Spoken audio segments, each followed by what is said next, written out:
لا الہ الا اللہ وحدہ لا شریک لہ واشہد ان محمدا عبدہ ورسولہ اما بعد فإن خیر الحدیث کتاب اللہ وخیر الہدی ہدی محمد صلی اللہ علیہ وسلم وشر الامور محدثاتها وكل محدثة بدعة وكل بدعة ضلالة وكل ضلالة في النار ان الله وملائكته يصلون على النبي يا ايها الذين آمنوا صلوا عليه وسلموا تسليما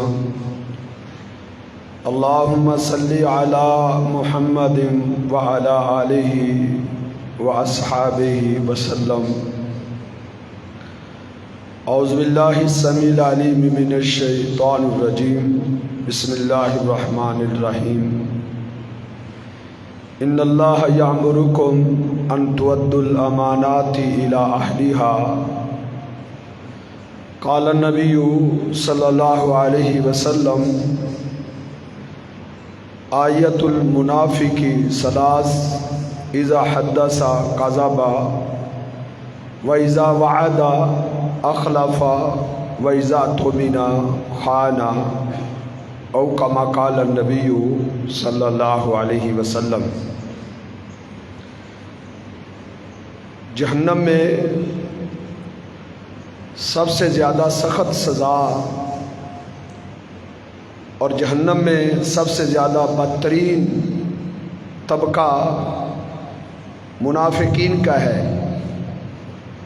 منافقین کو اللہ رب العزت نے سب سے زیادہ بدترین عذاب دینا ہے۔ اللہ رب العزت کا ارشاد گرامی ہے ان المنافقین فی درک الاسفل من النار، جو منافقین ہیں یہ جہنم کے سب سے نیچے والے طبقے میں ہوں گے، یعنی کفار کے طبقے سے بھی انتہائی گہرے طبقے میں منافقین ہوں گے۔ یہ اس بات کی دلیل ہے کہ منافقین کو بدترین عذاب ملے گا، کیونکہ یہ انتہائی خطرناک طبقہ ہے۔ منافقوں کا طبقہ کافروں سے بھی زیادہ خطرناک ہے۔ اسلام کو جتنا نقصان منافقین نے پہنچایا ہے اتنا نقصان کافروں نے بھی نہیں پہنچایا، تو کافروں سے بھی زیادہ خطرناک گروہ منافقین کا ہے۔ تو منافقین کون ہیں، ان کی کیا صفات ہیں؟ نفاق کی دو قسمیں ہیں۔ ایک نفاق کی قسم وہ ہے کہ جس سے انسان دائرہ اسلام سے خارج ہو جاتا ہے، کافر ہو جاتا ہے۔ یہ ہے، اس کو کہتے ہیں اعتقادی نفاق، عقیدے میں منافقت، ایمان اور عقیدے میں نفاق۔ نفاق کا معنی ہوتا ہے چھپانا۔ عربی لغت میں سرنگ کو نفاق کہتے ہیں۔ سرنگ جس میں کوئی چھپ جاتا ہے تو اس سرنگ کو نفاق کہا جاتا ہے۔ تو چونکہ جو منافق انسان ہے وہ اپنے نظریے کو، وہ اپنے باطل عقائد کو، وہ اپنے کفریات کو، اپنے شرک اور کفر کو چھپاتا ہے، لوگوں پر زہر نہیں ہونے دیتا۔ ظاہر وہ اسلام پیش کرتا ہے، لوگوں کے سامنے اپنا ایمان پیش کرتا ہے، تقوی پیش کرتا ہے، پرہیزگاری پیش کرتا ہے، لیکن اس کے دل میں اسلام اور ایمان نام کی کوئی چیز نہیں ہوتی۔ یہ اعتقادی منافق ہے کہ جس کے عقیدے میں نفاق ہے۔ وہ مسلمان ہوتا ہے صرف اور صرف مفاد پرستی میں، کسی لالچ میں مسلمان ہوتا ہے، یا اپنی جان بچانے کے لیے ہوتا ہے، اپنا پروٹوکول، اپنی چدراہٹ اور اپنی صدارت کو بچانے کے لیے اسلام کا لبادہ اوڑھ لیتا ہے اور اس کے اندر دل میں کفر ہی ہوتا ہے۔ جس طرح کے کتنے ایسے لوگ آج بھی موجود ہیں جو عقیدتاً قادیانی ہوتے ہیں، مرزائی ہوتے ہیں، لیکن وہ ظاہر کیا کرتے ہیں؟ ظاہر وہ اسلام پیش کرتے ہیں، لوگوں کے سامنے باور کراتے ہیں کہ ہم مسلمان ہیں، اپنی مفاد کی خاطر، اپنے لالچ کی خاطر وہ اسلام کو پیش کرتے ہیں۔ تو یہ اعتقادی منافق ہے، یہ انتہائی پرلے درجے کا نفاق ہے، اور یہ خطرناک قسم کا نفاق ہے۔ صحابہ کرام نفاق سے بڑا ڈرا کرتے تھے، ان کے دلوں میں نفاق کے بارے میں بڑا خوف رہتا تھا کہ کہیں ایسا نہ ہو کہ ہم نفاق میں مارے جائیں۔ ایک بہت بڑے محدث ہیں امام بخاری علیہ رحمہ، ان کا قول اپنی صحیح بخاری میں لائے ہیں، ابن ابی ملیکہ، وہ کہا کرتے تھے ادرکت 30 من اصحاب النبی، میں اللہ کے پیغمبر صلی اللہ علیہ وسلم کے 30 صحابہ سے میں نے ملاقات کی ہے، اللہ کے پیغمبر کے 30 صحابہ سے میں نے دین سیکھا ہے، 30 صحابہ کے سامنے ذان میں تلمس طے کیا ہے، میں نے ان سے ایمان سیکھا ہے۔ اور ایک مشترک بات جو تمام صحابہ میں ابن ابی ملیکہ کہتے ہیں میں نے پائی ہے، وہ یہ تھی کہ کلہم یخاف علی نفسہ النفاق، ہر صحابی وہ ڈرتا رہتا تھا، اسے یہ خوف دامنگیر رہتا تھا کہ کہیں ایسا نہ ہو کہ میرے اندر نفاق ہو۔ یہ خطرناک قسم کی خصلت ہوتی ہے، یہ انتہائی مہلک اور ہیبت ناک قسم ہے، خصلت ہے جو انسان کے اندر داخل ہو جاتی ہے۔ اس لیے وہ ڈرتے تھے کہ کہیں ایسا نہ ہو کہ ہم اپنے آپ کو مسلمان سمجھتے ہیں لیکن منافقوں کی صف میں کھڑے ہو جائیں، بلکہ وہ تو معمولی چیزوں کو بھی نفاق سمجھ لیتے تھے۔ سیدنا حنظلہ رضی اللہ تعالی عنہ اللہ کے پیغمبر صلی اللہ علیہ وسلم کی مجلس میں بیٹھے ہوتے تھے، دین کی باتیں سنتے، درس و دروس سنتے، اللہ کے پیغمبر صلی اللہ علیہ وسلم کا واعظ سنتے جو انتہائی پر اثر واعظ ہوتا تھا، انتہائی اثر پذیر واعظ ہوتا تھا۔ ان کی کیفیت انتہائی خوف زدہ ہوتی تھی جب اللہ کے پیغمبر صلی اللہ علیہ وسلم کی مجلس میں بیٹھے ہوتے تھے، آپ کی مجلس کا ان پر گہرا اثر ہوتا تھا۔ لیکن جب وہ اللہ کے پیغمبر صلی اللہ علیہ وسلم کی مجلس سے اٹھ کر اپنے گھر میں جاتے، بیوی بچوں کے پاس بیٹھتے، تو اس وقت ایمانی کیفیت جو تھی وہ بدل جاتی، ایمان میں کمی آ جاتی، خوف اور جو شدت طاری ہوتی تھی اللہ کے پیغمبر صلی اللہ علیہ وسلم کی مجلس میں بیٹھے ہوئے، اس میں تخفیف کمی آ جاتی تھی، وہ اس کو بھی نفاق سمجھتے تھے۔ ایک دن سیدنا حنظلہ رضی اللہ تعالی عنہ نبی علیہ السلام کی مجلس سے اٹھے، جب گھر میں گئے بیوی بچوں کے پاس بیٹھے، کیفیت بدلی، خوش ہوئے، چہرے پہ مسکراہٹ آئی، بیوی بچوں کے ساتھ گھل مل گئے اور ہنسنے لگے۔ تھوڑی دیر بعد یاد آیا کہ اللہ کے پیغمبر کی مجلس میں ہم تھے تو کیا کیفیت تھی، یہاں گھر میں آ کے میری کیفیت کیا ہو گئی ہے۔ اسی وقت فکر مند ہو گئے، اتنا پریشان ہوئے کہ سمجھے کہ میں منافق ہو گیا۔ گھر سے باہر نکلے تو اونچی آواز سے ایک آوازہ بلند کرتے چلے جا رہے ہیں کہ نافق حنظلہ، لوگو آج حنظلہ منافق ہو گیا، نافق حنظلہ منافق ہو گیا۔ لوگ پریشان ہوئے کہ حنظلہ کو کیا ہوا ہے، یہ تو بہترین مسلمان ہے، یہ تو اچھا بھلا مسلمان ہے، کیا اس کا ایمان ہے، کیا اس کا عقیدہ ہے، کیا اس کا منہج ہے، یہ تو ایمان کا پہاڑ ہے، لیکن یہ کیا کہہ رہا ہے کہ نافق حنظلہ، لوگوں حنظلہ جو ہے وہ منافق ہو گیا۔ ابو بکر صدیق رضی اللہ تعالیٰ عنہ نے روکا، حنظلہ کیا کہہ رہے ہو، حنظلہ تجھے کیا ہوا ہے؟ اس نے کہا ابو بکر، اللہ کے پیغمبر کی مجلس میں جب میں بیٹھا تھا کیفیت اور تھی، جب گھر میں گیا ہوں بیوی بچوں کے پاس گیا ہوں تو کیفیت بدل گئی تھی، تو لہٰذا یہ نفاق ہے۔ ابو بکر صدیق کہتے ہیں ہاں میرے ساتھ بھی ایسا ہوا ہے، میرا بھی یہی معاملہ ہے۔ پھر اکیلا تو ہی نہیں، ابو بکر بھی منافق ہو گیا۔ دونوں کٹھے مل کے اللہ کے پیغمبر صلی اللہ علیہ وسلم کے پاس آئے کہ اللہ کے رسول، ہمارا تو یہ معاملہ ہے آپ نے فرمایا سبحان اللہ، اس کا معنی نفاق نہیں ہے، اس کو نفاق نہیں کہتے۔ اگر تمہاری یہ کیفیت ہو کہ میری مجلس میں، دینی مجلسوں میں بیٹھے ہوئے، واز سنتے ہوئے، کتاب و سنت کا درس سنتے ہوئے، تقریر سنتے ہوئے جو تمہاری کیفیت ہوتی ہے، اگر وہی کیفیت تمہاری گھروں میں ہو، چوکوں میں ہو، چراہوں میں ہو، بازاروں میں ہو، اگر یہی کیفیت تم پہ ہر وقت طاری ہو، تو پھر تمہارے ایمان کے کیا کہنے۔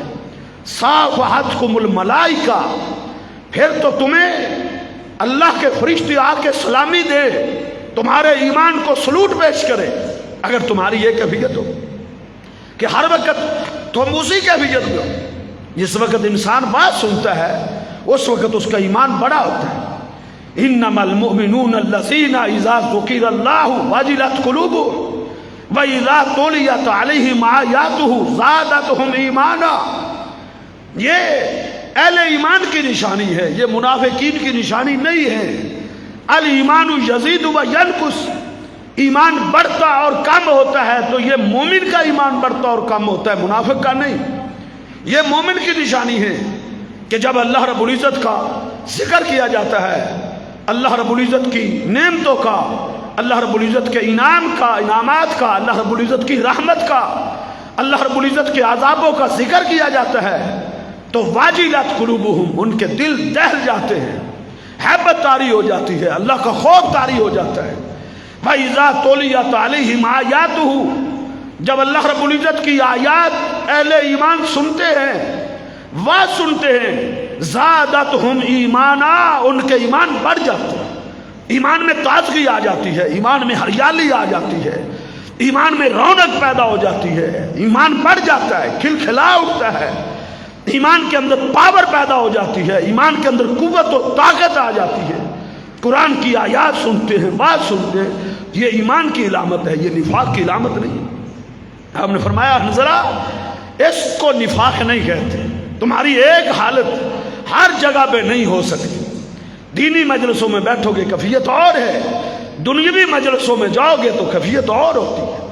تو یہ صحابہ کے ایمان کو آپ چیک کریں، کتنا وہ نفاق سے ڈرتے تھے، کتنا ڈرتے تھے۔ 30 صحابہ، سیدنا عمر بن خطاب رضی اللہ تعالیٰ عنہ کے بارے میں مشہور ہے کہ جب انہیں پتہ چلا ان کے دور خلافت میں کہ سیدنا حذیفہ بن یمان رضی اللہ تعالیٰ عنہ کے پاس منافقین کی ایک لسٹ ہے، منافقین کے ناموں کی ایک لسٹ سیدنا حذیفہ کے پاس ہے، اللہ کے نبی صلی اللہ علیہ وسلم نے اسے منافقین کے نام لکھوائے تھے۔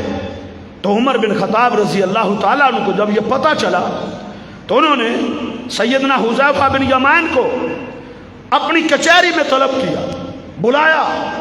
سیدنا حذیفہ آئے، کہا حذیفہ مجھے یہ خبر ملی ہے کہ تمہارے پاس منافقوں کی ایک لسٹ ہے، لسٹ وہ مجھے دو۔